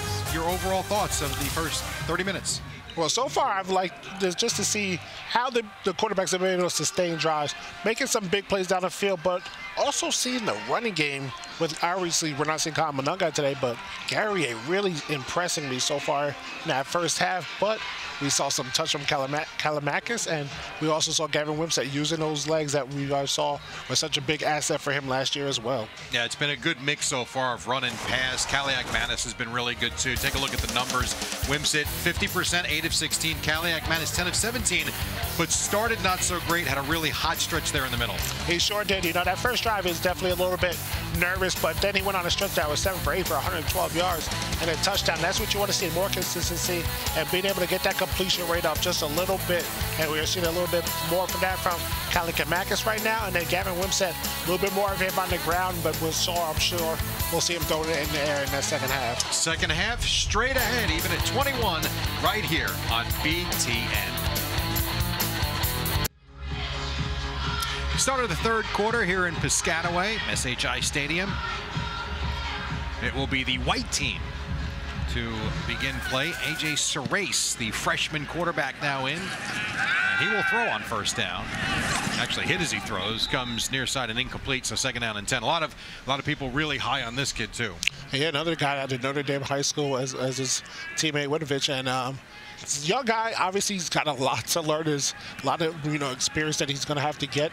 But this is where you want to see another guy that's come in early, trying to learn as fast as he can on the fly, get those 15 practices in, and get as many reps as you can on the field. Because a lot of times when you're behind the scenes in that third string quarterback, you get a lot of mental reps. But anytime you can go out there and actually play not the scout team reps and you get to play Rutgers football, those are the huge development. Boy, Wood have got clobbered as he delivered that ball, but he does deliver a strike to Brantley on the far side. We talked earlier about Kaliak Manis coming into this game, playing in front of the Rutgers fans for the first time. This is a freshman coming in, and that's got to be a different level. It is definitely a different level. I'm sure he has a lot of family and friends here as well that he wants to put on the show for, when he gets that time to go out there. So let's see how he settles in on his first drive right now, 1 for 2, but that was a great completion that he just had to Brantley along the sideline. Yeah, went for 13 yards and a first down, so shake those nerves, and here we go on second down. Guerrier up the middle, off to the left now, and he'll move the pile across the 40 to the. That's the thing too about the running game that impresses me, is that the legs never stop. They take contact and the play's not over. It's actually so many times I have caught myself look down and the play's still going. As I'm trying to look up at stats or something, I'm like, wow, that's how the Scarlet offense is. They continue to push the pile, and you see all the offensive linemen, all of them coming in, they're pushing the pile as well. And those turn into 2-yard gains in 5, 6, 7 yards. And you got a guy like Kyle Monungai, he'll break a tackle and keep it going after. Yeah, all the good things we've seen today, and you almost for the moment forget that he's not playing today, that is. So second down and 7, maybe 6. It's a race to throw again. Pressure will step up. He's got some clearing, and he will basically give himself up at the 45-yard line. Good decision right there by a young kid to not try to force the ball down the field. He saw nothing was there. Said, let me step up in the pocket and be able to make a few yards, get a few yards here to make it third and manageable. Good job by you. See him looking left, scanning back to the middle of the field, stepping up in the pocket, and makes the decision. Once you make that decision, you got to go, because when you don't make the decision, it allows the defensive line to come from behind and get a strip sack. So good job by a young quarterback at A.J. Sarace, making the decision, pick it up, and make it a third and manageable. Yep, 3rd and 3 from the 45, just shy of the 45. Guerrier into the pile. Again, keeps the legs moving, but he is wrapped up by 1, 2, 3, 4, 5, if I'm counting right, 6 different defenders. That is a swarm to the ball type of defense. Coach Shiano always talks about swarm to the ball, swarm to the ball. First guy wraps up, the second man tries to come in and strip the ball, then you see the rest of the team coming in, try to push the power back the opposite way, as we just were saying with the defense, with the offense, trying to keep on pushing guys going forward. So they'll keep the offense on the field here on 4th down and a long 3. I like that, Blunt.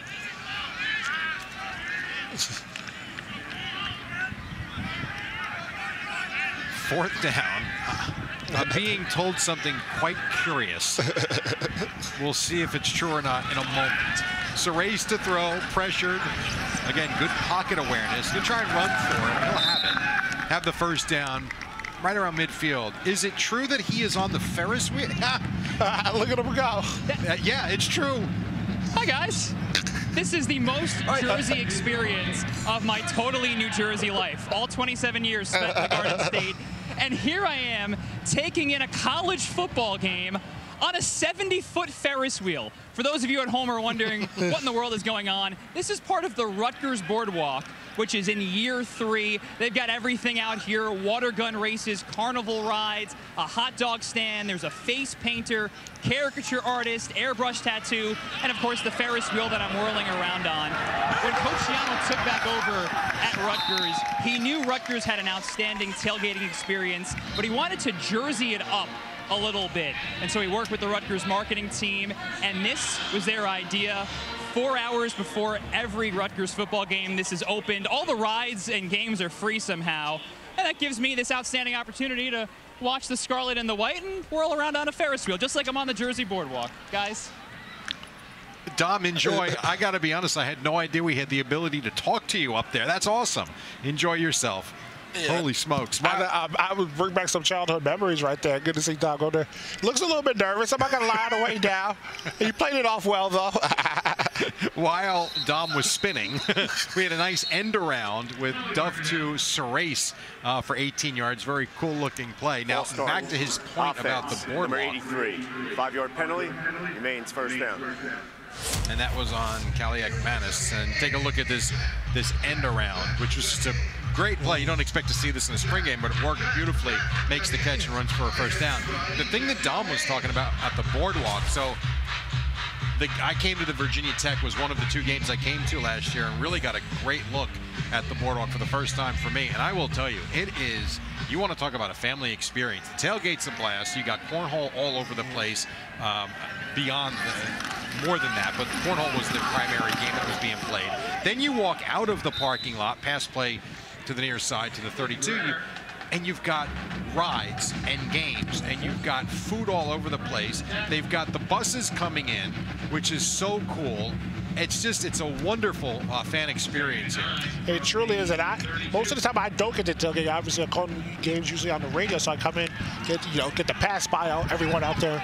But in one game, I went out there for the Wagner game. I went to just check out, and wow, what a seat it is! It is amazing to see all the people there. Like you said, the boardwalk food, the games, the rides. It is truly one of a kind of experience before a great football game. And he talks about it. Flag on the play. Play goes for no gain. You know, he talks about the marketing team, and we were talking off the air too about just this market and how difficult it is with 9 pro teams. Well, I think the marketing team, to his point, has done such a wonderful job coming up with this idea. Number 95, 10-yard penalty, first down. Check us out, Jerry. We got a little treat coming up from the boardwalk from Sir Henry himself, and Jerry didn't know what to do. He's like, how many tubs of cotton candy are you going to give me? But that was an awesome time. A great treat from Sir Henry, and we had a blast with it. Let's just say he got very comfortable in here. He got very comfortable. Told us that it matched his haircut. I said thank you. I said thank you again, and he kept talking. But I didn't know why. I was cracking up. Because we can't hear him. It was a great experience. Defensive holding, by the way, so a first down for the White. But just to wrap up my point, you got to give the marketing team here an unbelievable amount of credit, because what they have started is just an absolute blast. And if you want to come watch high-level college football and have that fan experience, it is terrific. It really is terrific. PJ Mullen and his team, they really do a great job with the whole marketing, coming up with these ideas, getting the fan experience. That's what it's all. But people want an experience. Yes, you're going to come to a great football game, you get that, but what else can I get? And when you have that boardwalk introduced to it, it just draws more and more and more people. And you see the line for the Ferris wheel right now. My gosh, Dom holding up the line over there. Yeah, let's go, Dom. Get off. Second down, and we'll call it 7 from inside the 20. Down to 6:50 here in the third. Serace to throw. Deep ball, corner of the end zone. Is that a diving catch? Almost. Nice effort made by KJ Duff, but it just falls incomplete in that back corner of the end zone. Yeah, freshman to freshman connection right there. Before KJ Duff, who would have thought that he would have completed the first pass to AJ Serace, as AJ Serace is the quarterback, but you can see KJ Duff coming off the next line again, just one-on-one to the outside, running up the seam and trying to make a catch in the back of the end zone. Oh, got his hands on it, but I'm sure we'll see some highlight catch from him in the future. Right in the breadbasket, almost had it, but great route right there by him to get the separation in the back of the end zone, and great throw by Serace to drop it in there. And 2 for 3 on this drive for 19 yards. Third down. fastball over the middle, deflected, and it nearly could have been intercepted by Sanders, the freshman safety, and it's 4th down. Yeah, those are the catches that are extremely hard. You know, as a quarterback, you know it's a short window to get the ball in there, so you drop back and you throw it pretty much as hard as you can. But as a wide receiver, those are one of the hardest catches you have to make, because you know if you catch it, you're going to get hit. But those are what the greats do. You got to make those catches across the field, those tough plays to get those first downs and keep those drives going. 36-yard attempt for Patel. His first field goal try this afternoon.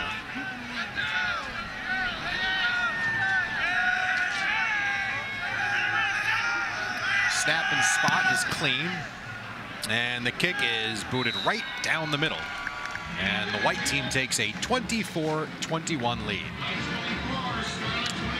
Our experts discuss everything happening in the conference on Big Ten Today, weekdays at noon Eastern, only on the Big Ten Network.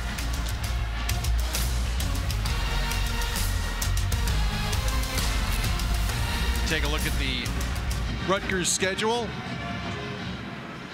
upcoming this 2024 season. As you take it, well, I tell you, who's got it better than that kid right now? Nobody. And there it is. Rutgers will open on August 31st against Howard. Non-conference games to start as always. And then after the bye, things kick into gear. And that 3rd week of September, the battle with Virginia Tech, and then the newcomer to the conference in Washington. Yeah, you get the 2 byes in there. You know, it's good for the Scarlets a little bit later in the year when you get banged up. But crazy not to see the Ohio State, the Penn State, the Michigan's on there. But it's going to be a great addition with adding UCLA, USC, and Washington to the conference. It's a big boy football to be had. Johnny Shepard now in the game at quarterback for the Scarlet team, trailing 24-21. So Wimsett, Kaliak-Mattis' day are done. We've seen Sarace. Now we get Johnny Shepard. Another local guy from New York coming in here, coming from the Bronx, and being able to get to show his talent. Got here early last year, trying to, just fill the depth room in the quarterback room. So going into his 2nd year, so I'm excited to see what he can bring to the table. What he has, bigger type of quarterback. When he runs the ball, you're gonna feel it when he lowers the shoulder. He will tuck it and throw it out to the 40-yard line. Nice catch by Montgomery. And he will slither ahead for an additional 5 yards to the 45 and first down. Nice throw. Yeah, nice throw connection right there coming in the game. Hey, it's hard on the quarterback when you've been sitting on the sideline for a whole half and then you got to come into a game and don't really have much rhythm into it and have to throw those balls. It's not easy to make those connections. So good throw right there by Shepard, and good connection for a first down to Montgomery. And you got a good look right there of Shepard really trying to squeeze hard to hear the play coming in. I know it's something we talked about earlier about these guys getting used to it. I would think games like this are perfect for that, because while it's a nice crowd, this is not exactly on the road at Nebraska loud. Yes. I tell you what, when you play in those games, the hand signals become key, and then it's crazy when you have that headset in and you're trying to hold it in, but hand signals become key. And then obviously, as we know, teams are always looking to see what hand signals are, so it's a little cat and mouse game to be played here, but it's good experience being able to get that with just a little bit of a crowd right now. But as you get on the road and during practice, when they blast those microphones, I'm sure it's almost impossible to hear in those headsets. 2nd down and 1 from the white 46. After a 9-yard gain on first down. Fake the handoff, Shepard to throw, looking, deep ball, beautiful pass. And that is right on the money. Oh, and it was dropped. What a pass to Johnson, who just couldn't handle it. He looked like Dom Savino there. Really beautiful pass. I'm trying to give good analysis here. You tell me it looked like Dom, but what a pass by Shepard right there. Being able to put the ball in the breadbasket. Johnson runs a great route, gets separation from the defensive backs, and you gotta make those catches. Those are game-changing catches right there. I'm sure he's gonna go back to this. Like you can see, he's in the huddle right now. He's definitely gonna be feeling that one. And then when he gets to the film room too the next day, I'm sure he'll hear about it. So 3rd down and 1 off a beautiful pass from Shepard that falls incomplete. Now they will run for it up the middle in indeed have it and more. Robinson takes it across the 45 to the 42. 1st and 10 for the Scarlet team. And I was going to say, going back to, you see, when you pick up 9 yards on 1st down, you see how much it opens the playbook, knowing that you can go back to the run game on 3rd and 1. It allows you to take those shots down the field. That's why getting those yards on 1st down are just so crucial, because it opens up the playbook so much. It should have been a touchdown right there. Take a look at Coach Lascari running his part of the team today, the Scarlet team. And that, of course, a different type of responsibility for the day. Here is Shepard. Nice play fake. Rolling, throwing on the run, and just throwing it out of bounds. Yeah, I think there was a little bit of confusion there on the route scheme, who was supposed to be where. And it looked like it was a great play-action play going up to the right side, but then Shepard kept it, and there was not a receiver in sight on the left. There's no foul. So 2nd down and 10 the quarterback was outside the pocket, and the ball crossed the line of scrimmage. 2nd down. 2nd down and 10. We'll see if they get a final playoff here, as we're in the final 10 seconds and running down, and we have reached indeed the end of the 3rd quarter, with the white team leading 24-21. It's been a fun atmosphere so far in Piscataway this afternoon. Heck, it's been all fun and games for some, including our own Dom Savino, taking in the sights from up high.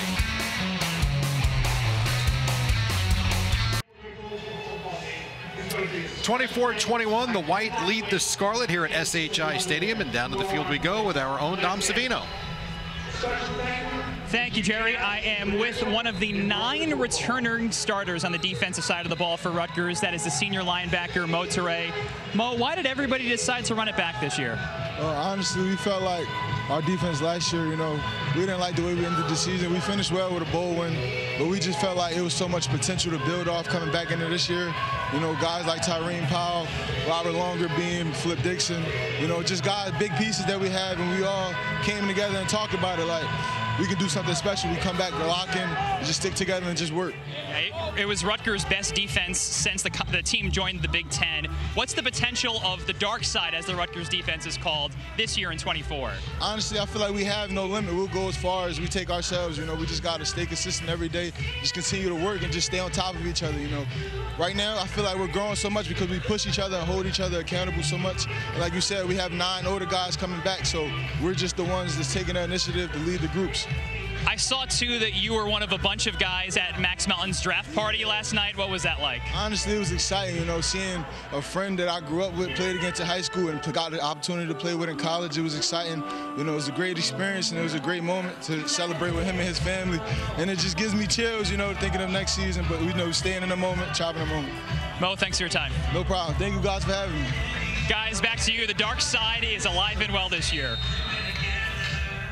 No question about it, Dom. Good job down there, down on the field with Mohamed Toure and this Rutgers defense, and a lot to talk about on that side of the ball. Here's Shepard on 2nd down. We'll drop it off short.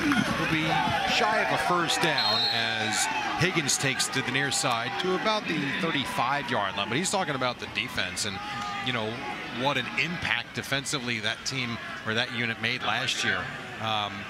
They harassed, I know the sack numbers are down, but they harass the quarterback. They get to the quarterback and really speed things up and make things uncomfortable. You look at the improvements they made.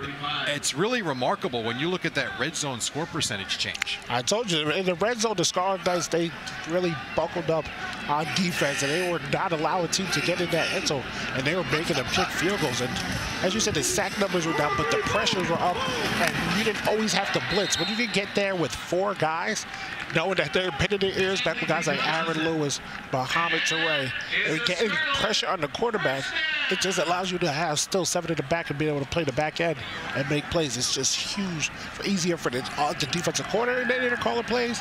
And when you have to dial up pressure here and there, to get those are where those sack fumbles come in, the game-changing plays, and also the interceptions. Nice back shoulder throw to DeAndre Johnson of 23 yards. And so the Scarlet in business with a 1st and 10 at the White's 12-yard line.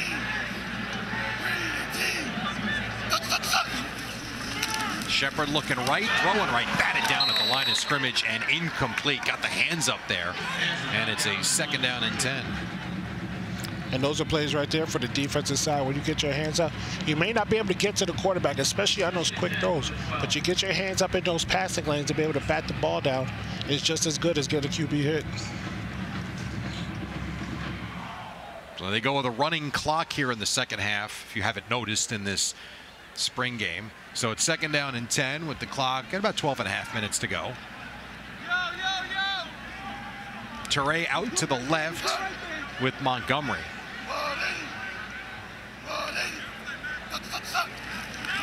Shepard faked the handoff, sprints left, flag on the play, steps up.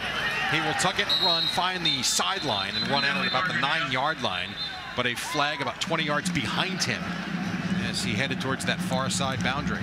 First half of the game we saw, was limited amount of penalties, only a few here and there. As you see some of your 10-yard penalty, 2nd down.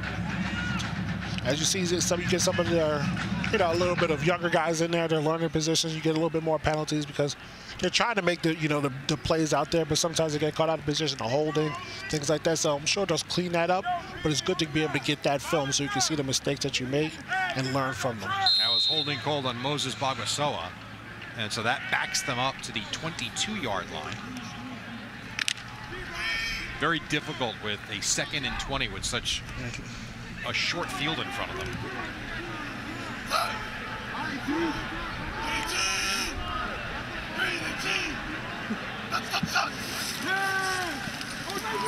Looks right. Again, very quick with the release. The ball is caught by Oganaya. A short gain. Brings up 2nd down. Good play right there. Still 3rd and about 12, 13 yards to go right here, but 3rd and 14, I should say. So there's not much of the playbook for this right here, but you want to make sure you protect the points. So you may not get the touchdown, but you want to protect the points and make sure you get that field goal. You've obviously been around this program forever. When you look at this team, and now year 5 for Coach Shiano back, and you've seen the build. It's been step by step, and every year it's gotten better. And I certainly think it's going to be better this year than last year, although last year was pretty good. Do you think this is, when you look back, pass play to the right side, really intercepted, nice play, nice defensive play by Goodell. Do you think this might be the deepest team you've seen in the last 10 years? I would have to say so. And then the main reason I say that because these guys, the older ones now, have been in this program for those 4 or 5 years now that Coach Shiano has been here. So they know the culture, they know the expectations, they know what it takes to be on a daily basis. As you see on this 3rd and 14 here, great breakup by Goodell right there on the sideline. Almost comes up with the interception there, but pushed that about either a good play on the defensive side, make them kick the field goal there. But going back to what he said, now the culture is instilled, and now it's time to develop these guys and turn them into, now the guys have depth on the offensive side, defensive side, running back, wide receiver, defensive line, linebackers. This is what you build up to. As you said, Jerry, this could be the best year that they've had in a long time. It feels like that, as Patel is good from 33 yards out to get the game even at 24.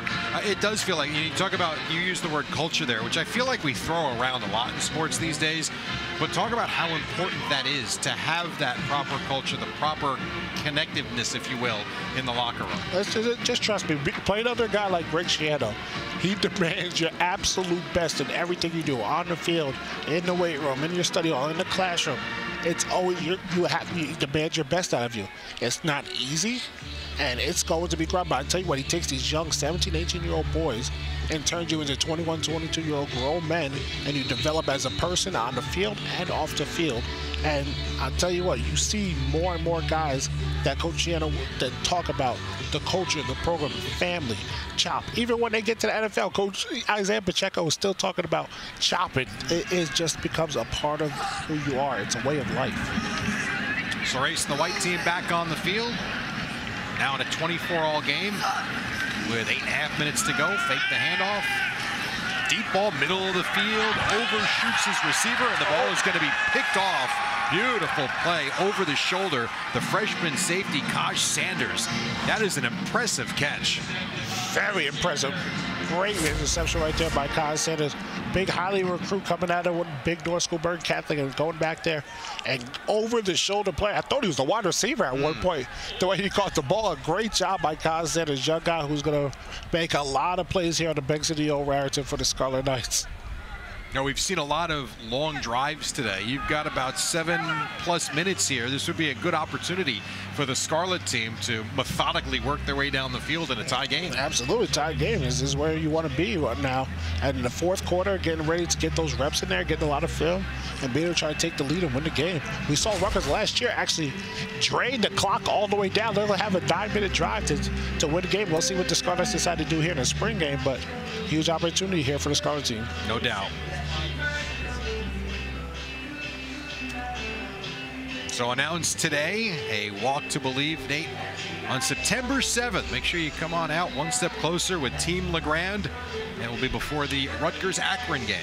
Yeah, something special we're doing this year. Usually we do the 5K in June. This year we want to get more of the Rutgers community involved, and we're going to come down that boardwalk that we've been talking about. Everyone's going to be behind me wearing the same T-shirt.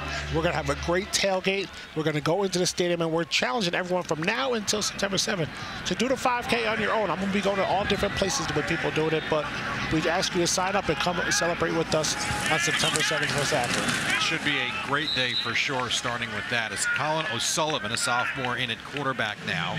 And it's a great idea, too, on your part to do it before a game, before a home game, and to get that extra bump in terms of people that are going to be here anyway. We always wanted to get the Rutgers community involved, and it's hard in June when everyone is home. To be able to do it this way and have people be able to do the 5K on their own in this time period, and then leading into now that game, it's going to be a special celebration. I cannot wait to see everyone. We're going to have a blast. Second down and 5. Well, we'll call it 2nd and 4 for the Scarlet team. Winovich in at running back. O'Sullivan will give him the ball, take it up the middle, but not much. He is stacked up, if not at the line of scrimmage, maybe after a gain of 1 or 2. And so it's 6 minutes to go and counting here in the fourth. We've got a 3rd down and short for the Scarlet team.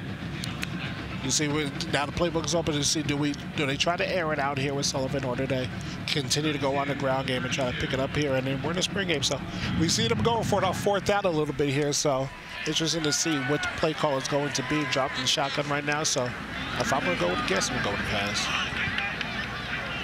3rd down and short for Sullivan. Oh, no, kept it on the ground. They do so, and we have a 1st down run for Winovich. Takes it to the 35-yard line. This goes to show you the trust that they have in that offensive line to be able to be 3rd down in your own territory and still pick up the 3rd down on the ground and for 3 yards.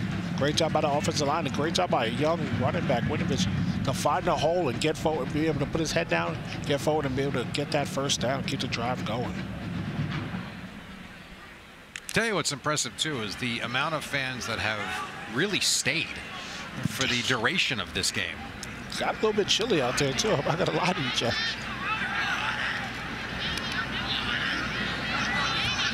1st down and 10. Sideline ball incomplete. And Torre, the intended receiver, as we head down to Dom Savino on the sideline with a special guest. Yeah, that is right, guys. I am with friends from Special Olympics New Jersey who are down here on the field getting set for a special final play. And I'm joined by Tommy Marchetta. He's a 16-year-old patient at Children's Specialized Hospital. He's an autism advocate, and he's also a part of Special Olympics New Jersey. He's going to be at the center of our final play. Tommy, how are you feeling right now? I'm feeling great. I'm excited to run that final play with all the other guys from Special Olympics. Now, I know you are part of the Special Olympics New Jersey swim team. You also made your high school swim team. Tell me about those experiences. What's that like? Oh, it's great because I get to not only be part of something with with people that are not autistic and are neurotypical, and I also get to teach them about autism acceptance and about other people with neurodivergence. What have your doctors, your occupational and physical therapists at Children's Specialized Hospital meant to you? Oh, they mean a lot to me. I wouldn't be anywhere near where I am today without them, and they changed my life drastically. All right, we're all gathered for this final play. Do you have a touchdown dance in mind if you make it to the house? I think I'm going to wing it. We can't wait to see it, Tommy. Thanks so much for being here and all of your friends from Special Olympics New Jersey. You're welcome. Thanks for having me. Of course. Guys, back to you. Outstanding, Dom. Thank you. That'll be coming up in just a couple of minutes. We got 3 minutes to go here. The Scarlet team on the move with the 1st and 10. in a tie game as they approach midfield. Can't wait to see the wing it touchdown dance, though. Sounds new. That looks like Schmeichel with the catch at the White's 43-yard line. So a second down and short with 2:40 left. I told you, methodically work your way down the field and then kick that field goal as time expires. I love it. This is exactly what, like, it's drain the clock all the way down and make sure that you end the ball. That's the situation in the game. You end the ball with the last play of the game. That's what these coaches have been working on. Year in year, Coach Seattle preaches that. Try to end the game when it comes to your ball in your hands. On second down and 1. That is Rosenblatt, who gets hit hard but drives forward, and it looks like he's just got enough for the first down. Tell you what. Get all the news and highlights from around the conference on The Big Show tonight at 10 Eastern, only on the Big Ten Network. Tell you what, Rosenblatt being able to take that hit like that and still fall forward for the first down, pretty impressive. I thought he was going to get knocked back about 2 or 3 yards. And instead, indeed, got the first down. And so the Scarlet in business here with 1:44 left and counting, as they are at least approaching field goal range for Patel.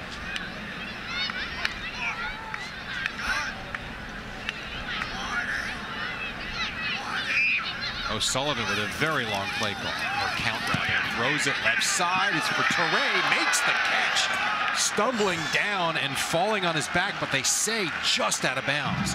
But now I know we're not right on top of the play. From here, it looked like he might have gotten a shoulder in with. Well, just to keep his concentration. What a catch. That was very impressive, being able to go up like that on the sideline jump. And oh, his elbow looked like it might have went in bounds there. Now we're on the same page. That was his elbow may have hit inbounds first, and if so, what a catch by Lamaro Teray right there. That's a pretty good look right there. Oh. I think that looks like a catch to me too. Down to 44 seconds. Again, left sideline, Teray over the shoulder catch, but that one clearly, I believe, out of bounds. Tell you what, he's made some incredible catches on the sideline. That's the third one today. The first one in the first half was over here on the right sideline, then now on the Scarlet sideline to the left. That's 3 incredible catches that he obviously wasn't in bounds on, but at least you see him catching the ball, and those plays will come. Down to 18 seconds. See if they can break the huddle and get this play off. And you can hear the parabolic mics picking it up. Guys yelling, hurry up. Down to 10. O'Sullivan, deep ball, left side, looking for Teray, and he just overshoots him at the 5-yard line. Going for a game winner right there. Well, the clock has reached 0, but I do think we're going to have one more play. We've seen a lot of, I tell you the one thing from all 4 quarterbacks, all 5 quarterbacks that we've seen, they've all displayed pretty good arm strength today. That is for sure. There's definitely not a lack of arm strength to put this Scarlet on offense. It's now more so putting more air on the board, so also you guys can run under it. But obviously making some more accurate throws across the middle and towards the sideline. But overall, I'm impressed with what they've been able to do. They put 1 second back on the clock, 4th down.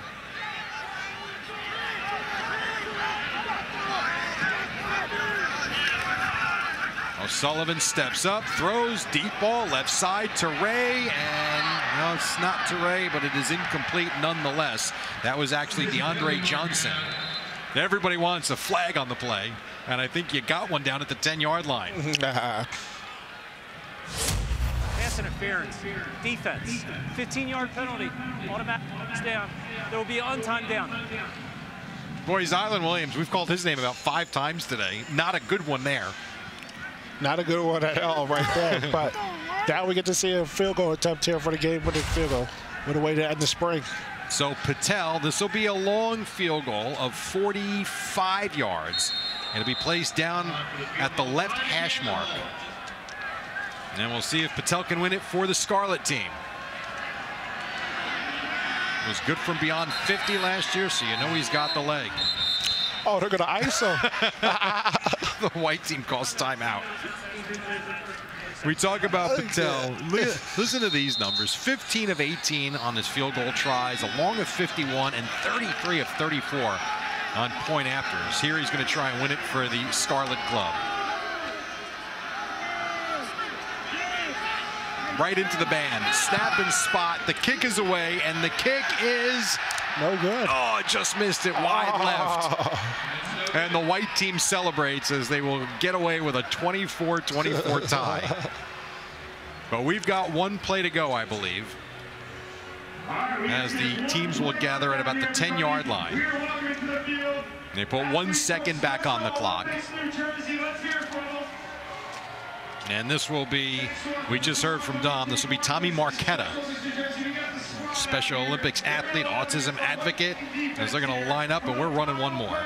I love that this tradition. I forgot how many years ago it got started, but it is so cool that we're able to do this all throughout the country. Honestly, all these different colleges being able to get Special Olympic athletes, kids that are going through some sort of adversity in life, and get them to go out there and have this experience that I'm sure that they'll remember for the rest of their lives. Get the pictures, get the videos, and everything. It's a really cool moment. It's special that we're able to do this here at Rutgers and throughout the country. Whims it under center, gives it to Marquette. He will run left to the 5, to the goal line, and there is a touchdown for Tommy Marquette. And that is cool. Very cool experience for sure, and a very cool day here in Piscataway overall. An excellent day. Great job by the Scarlet-White team. This is how you celebrate the end of a long spring and being able to just get better with your guys and celebrate this special moment with the Special Olympic athletes of New Jersey. All around great day here in Piscataway. Take another look at the touchdown, the handoff. He runs left, finds the hole, the crease, and the touchdown. Switching the ball up a few times on that run as well. To the right, to the left, a little flex on him when he gets to the end zone. I wonder if Sir Henry gave him cotton candy. I'm sure. I'm sure Tommy Marquette got his cotton candy. No question about it. It's a nice way to wrap up a very nice day here in New Jersey, and I think a lot to like from what you saw with the play on the field too. Absolutely, definitely you saw progress from this team. This team is getting better. A lot of guys did not play. A lot of older guys that you know, just the veterans that I'm sure had a long, tough spring, but we'll get to see them going into the summer camp, and this is exactly how you want to end it, with everyone coming out of here healthy. All right, that'll wrap it up from Piscataway. We're going to come back with some final thoughts after a 30-24 win right here on BTN.